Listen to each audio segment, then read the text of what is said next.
Welcome to Donmar TV News Channel, mga nagbabagong balita sa buwan ng Agosto. Yang aus Kiko na yan. Alam nyo kung bakit? Kasi baka akala nung iba dahil hindi lang nating kursunada si Kiko Pangilinan. Hindi ho. Kaya ho natin yan na ina-aus kasi siya ho ang may hawak ng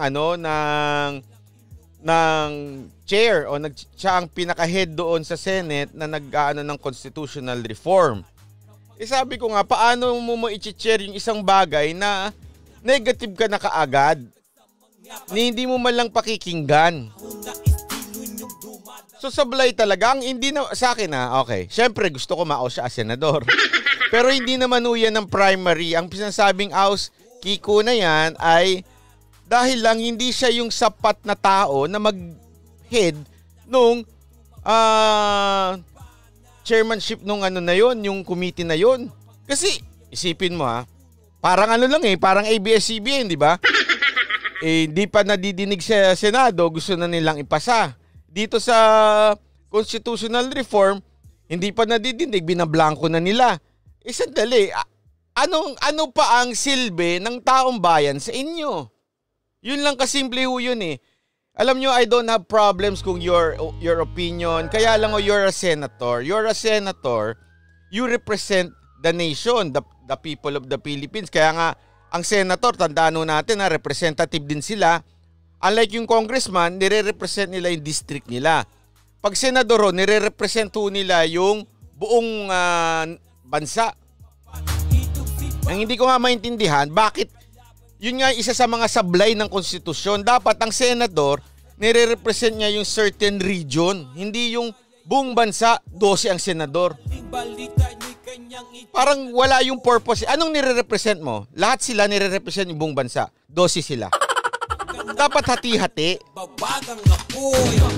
Alam niyo po, yun yung nire-reklamo natin. Bakit ba mahalaga tong constitutional reform? Ito yung sinabi nito di Okay. Para lamang po sa alam niyo, so yun yung takbo nung nangyari na trending. Bakit nagte-trending? So ang gusto natin, malinaw, ang gusto ng mga taong bayan, hindi siya i-oust lang basta sa Senado. Hindi yun ang point. Okay, binoto ka ng tao, sige, diyan ka, kahit talot ka, wala kang ginagawa. Pero ang talagang dahilan kung bakit natin siya gustong matanggal sa chairmanship kasi ayaw niyang makinig sa tao. Yun ang problema. Sarado na kagad ang isip nila. You should represent the people. Ito pa sinabi niya, handa naman ako magbitiw bilang chair kung ito ang pasya ng liderato ng Senado. Pero hindi dahil sa online clamor ng mga bayarang trolls. Tingnan mo maling-mali na kagad Dagdag pa dito sa totoo lang, yung mga nagmumungkahi na tiyatsa ang solusyon sa COVID ay mukhang galing sa ibang planeta o kaya out of this world. O pangalawang mali. Alam nyo, ganito lang simple yan Yung clamor na yan, okay? Hindi naman po ibig sabihin troll na kaagad. Opinion namin ito na hindi kayo karapat dapat maupo dyan sa chairmanship na yan. Hindi kayo dapat ang chairman ng committee na yan. Dahil hindi kayo marunong makinig sa amin. Mga taong bayan na nang humihingi ng pagbabago sa konstitusyon. Bibigyan ko kayo ng example Bibigyan ko lang kayo ng example. Halimbawa, okay? Ito na lang mismong ultimong yung formation ng Senate. Dapat isa na yan sa baguhin. Bakit? 12 ang nagre-represent sa buong bansa? Parang ang gulo-gulo naman. Dapat, Region 1, Region 2, may senador sa Region 1, may senador sa Region 2, may senador sa Region 3, may senador sa NCR. Para talagang nare-represent yung mga lugar nila. Ganyan yung structure ng Congress. Diba nire-represent nila yung mga district. Kung sila mas malaki ng konti, dapat yung buong region. Kahit nga sa Amerika, di ba, mga senador is by state. Kunwari, Senate from Hawaii o Senate from Guam, mga ganyan-ganyan, di ba? Senator ng New York. Ganun dapat to sa atin. Para they can go home and ask the people, ano ba gusto nyong pagbabago, ano ba gusto nyong batas, Kaya nga kayo nagre-representa eh. Tapos biglang ang gusto mo kagad sabihin sa amin pag kami nagsasuggest o nagsasabing ayaw ka namin dyan, troll na kagad kami. Halatang maling-mali na kagad yung formation ng Senate natin. Oh, 'di ba? Ano pa bakit ito anong dahilan natin bakit gusto natin ng pagbabago sa konstitusyon? Etong bakit kailangan natin ng constitutional reform? Hindi maintindihan. Oh, aside from that may isa pa lang reason 'yan. Kung bakit makakatulong sa COVID. Alam mo, tawanan na lang natin dito si Kiko. Hindi ko talaga maintindihan kung asa ng brains ito eh. Kawawa naman to. O ito, tingnan nyo ha. Tignan nyo pa yung kanyang sinabi ha. Wait ha. Ito. Ayan. COVID, gutom at kawalan ng trabaho ng milyon-milyon nating mga kababayan ng problema. Hindi ito mga oligarchs kuno. Sumakit ang bangs ko doon. Hindi nyo na... Grabe. COVID, gutom at kawalan ng trabaho ng milyon-milyon nating mga kababayan ng problema, hindi ito mga oligarchs. Basahin ko pa. Inimbento lang ang problema ng oligarch para linlangin ang taong bayan dahil sa totoo lang wala sila mapaipakitang katiting na magandang resulta ng pagsugpo sa lalo pang kumakalat na COVID sa gutom at sa kawalan ng trabaho ng milyon-milyon nating mga kababayan. Eto lang tingnan nyo. Okay, makinig kayo makinig kayo na mabuti. Una-una, tingnan mo sinasabi niyang COVID, gutom at kawalan ng trabaho, milyon-milyon nating mga kababayan ng problema, hindi yung oligarch. Okay? Kitang-kitang mo na kagad na mali ang utak nito ni Kiko Pangilinan. Keso inimbento lang daw ang problema sa oligarch. Hoy! Mr. Senator! Saan ka nakatira, kuya? Hindi mo alam na may oligarch sa Pilipinas? Feeling mo wala? Alam mo ba ibig sabihin ng oligarch? Wag mo akong sabihan na ni isang mayamang negosyante walang tumulong sa'yo sa eleksyon. Yung totoo, wag tayo magsinungalingan. Pinaglululoko mo kami. Alam mo ba ibig sabihin ng oligarch? Ito yung mga mayayamang negosyante na pinipilit magkontrol sa loob ng pamahalaan para mas lalo pa nilang mapaigtig ang kanilang trabaho. Sasabihin mo walang ganyan sa Pilipinas? Sa buong mundo yan, meron yan. Anong sasabihin mong wala? Halimbawa na nga lang yung Lopezes, may media sila. Sa tubig, meron silang shares. Sa kuryente, meron silang shares sa Meralco. Kanino bumibili? Do sarili nilang company. Paano nangyari yun? Nakapagpirma sila ng kontrata sa isa't isa, yung Meralco tsaka yung sa First Gas ba yun? Nakapagpirma sila. Paano nangyari yun? Bakit inayaan ng gobyerno yun? Kasi hawak ang Lopezes, kaibigan ng gobyerno. Kaya napirmahan nyo noon. Anong tawag mo doon? Kuya? Tatanga-tanga lang? At kaya may gutom. Kaya yung sinasabi mong gutom at kawalan ng trabaho, paano monopoly? Alam mo ito Itong napakagandang halimbawa ng pagkawala ng ABS-CBN. Kasi sabi na nila, dahil sa ABS-CBN nawala ng trabaho, dahil sa ABS-CBN wala ng demokrasya. Alam nyo ba na dahil sa reject ng franchise ng ABS-CBN, lalong dumami ang oportunidad? Hindi lang kasi sa ABS-CBN. Ang nangyari, hindi na nila monopolize yung market. So investment ng mga advertisers, pupunta rin sa mga ibang mga network na. Ibig sabihin nito, pagpunta ng mga advertisers sa mga ibang network, mag-i-expand na yung ibang network. Pag nag-expand sila, magkakaroon ng additional work. Pag nagkaroon ng additional work, yung mga tao na mas nagutom dahil minomonopolize lang ng ABS-CBN, madadagdagan ng trabaho ang taong bayan.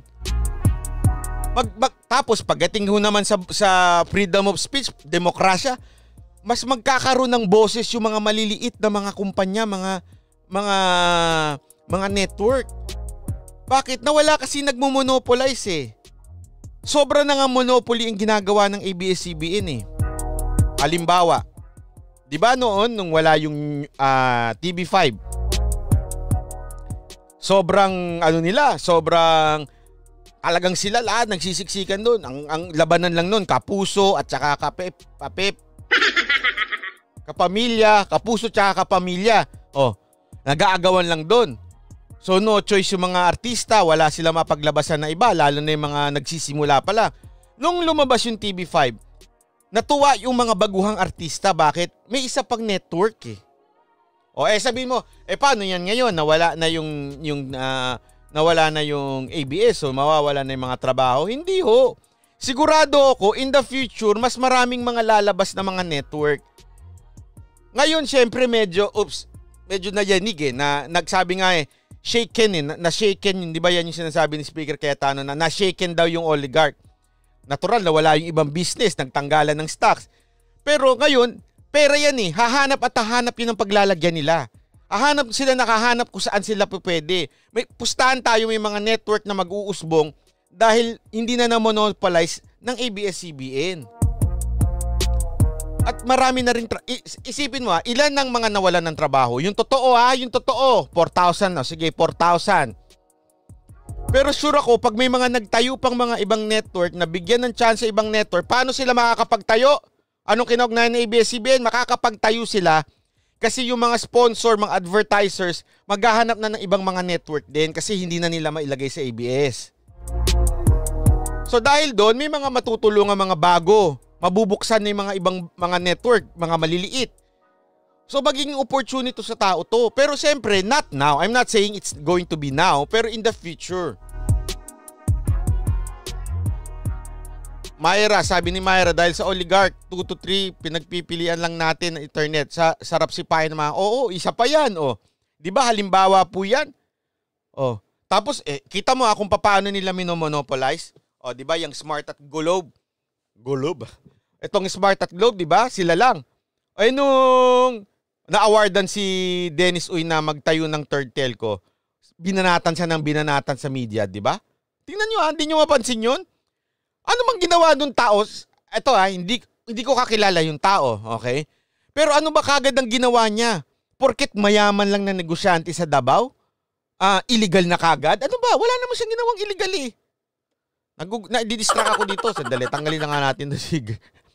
Di ba? Wala naman siyang ginawang illegal. Bakit mo kailangan na awayin kagad? Kasi nga, inaaway na kagad siya dahil papasok ang pangatlong network. Pangatlong telco. Kasi iniisipan ng iba, baka kay Dennis ibebenta ABS-CBN. Sino ba magbebenta? Di ba ABS-CBN naman? Hindi naman gobyerno. There's no sequester na naganap. Franchise lang ang nawala. Pambihira naman. So kung gusto ibenta ni Lopez yung ABS-CBN, nasa Lopez na yun, hindi yung sa gobyerno. Paano mapupunta sa ABS-CBN kay Dennis Uy?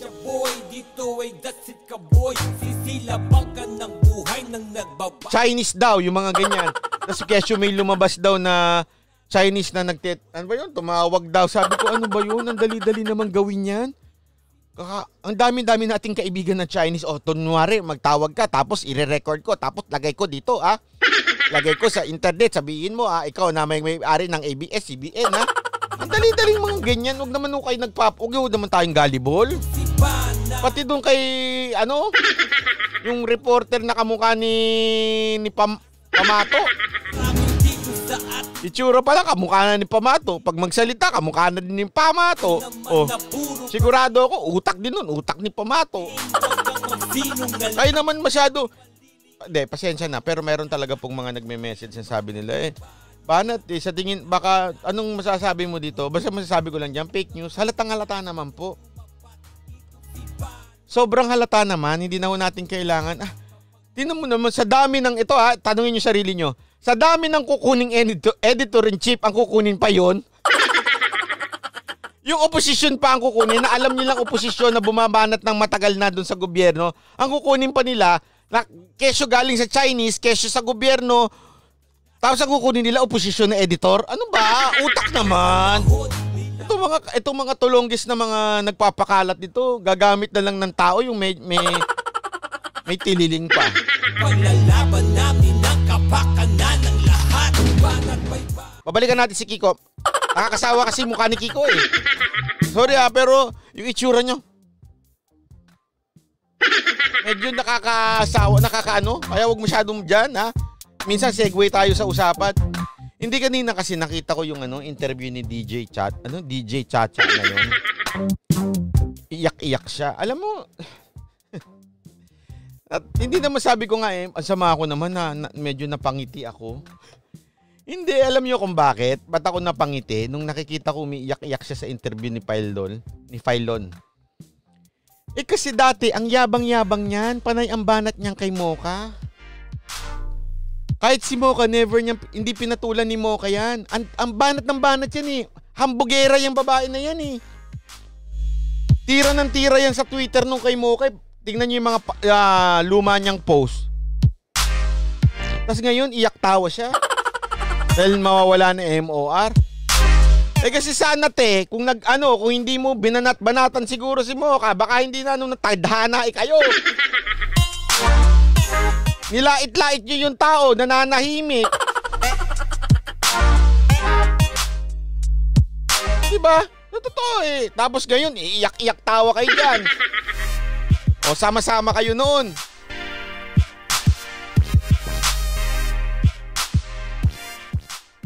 Kesyo, nagagalit ngayon. Alam nyo, ito sa totoo lang naawa pa din ako sa inyo. Naawa ako doon sa mga empleyado ninyo. Pero first of all, hindi gobyerno dapat sisihin nyo. Sisihin nyo yung mga amo ninyong hindi sumunod. Sa totoo lang ito yan di ba? Yung kahapon na ina-example yung mga interview natin sa congressman. Ina-example ni Carlos to. Kunwari, nahuli yung jeep. Yung jeep to longest. Nakainom yung driver. O kaya naman walang lisensya. O kaya naman sisira-sira yung walang ilaw. Anong gagawin ng enforcer? Siyempre, hindi napapayagang imaneho. O yung jeep niya, anong gagawin? Kukunin yung lisensya, i-impound yung jeep. Kayo mga pasahero, anong mangyayari? Baba kayo, di ba? Sa kayo magagalit? Doon sa enforcer na nagpatupad ng batas? O doon sa driver nyong tolongges? Doon sa driver nyong tolongges. Doon kayo dapat magalit. Sila may kasalanan ng hindi sumusunod sa batas. Kaya kayo napababa. Alam nyo ganun lang kasimple yun. Hindi sumusunod yung amo ninyo, kaya hindi kayo nabigyan ng franchise. Kaya nawalan kayo ng trabaho. Anong tamang gawin? Magmukmok, magmura, maggalit. Yan ba ang tamang gawin ng mga pasahero ng jeep? Hindi lumipat lang ng jeep. Ganun lang kasimple yun. Maghanap ka ng ibang jeep, lumipat ka. O ikaw din ang simple lang naman ang gawin mo dyan. Lumipat ka ng istasyon kung meron ka mang talent. Baka kasi ang talent mo puro pabatikos lang sa mga taong nananahimik.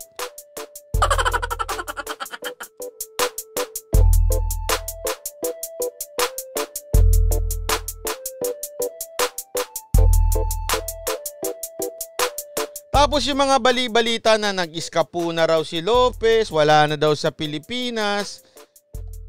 Ang hirap po kasi mag-confirm sa ganyan kung walang sorry honestly, tatapatin ko kayo mga kababayan ko.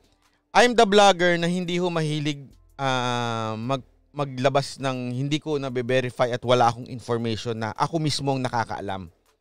Hindi ko ugali yun na mag-pick up lang. Uy, wala na daw si Lopez. Uy, binenta na daw yung shares. Ang hirap po Kung hindi ko kayang patunayan, hindi ko sinasabi. Yan ang lagi kong nasa isip. Kaya kung may mga ganyan, pag sasabihin ko, okay lang naman na itanong nyo sa akin. I appreciate it. Pero ang sagot ko lang, hindi ko alam at ayokong sabihin na ganun. Ayoko rin i-share kasi wala naman pang proof Huwag nyo kayo mag-alala, tatanong natin sa immigration. Tatanong ko yan, promise. Subukan kong kontakin yung aking friend sa immigration. Bubuluhan ko siya, uy, pwedeng makichismis.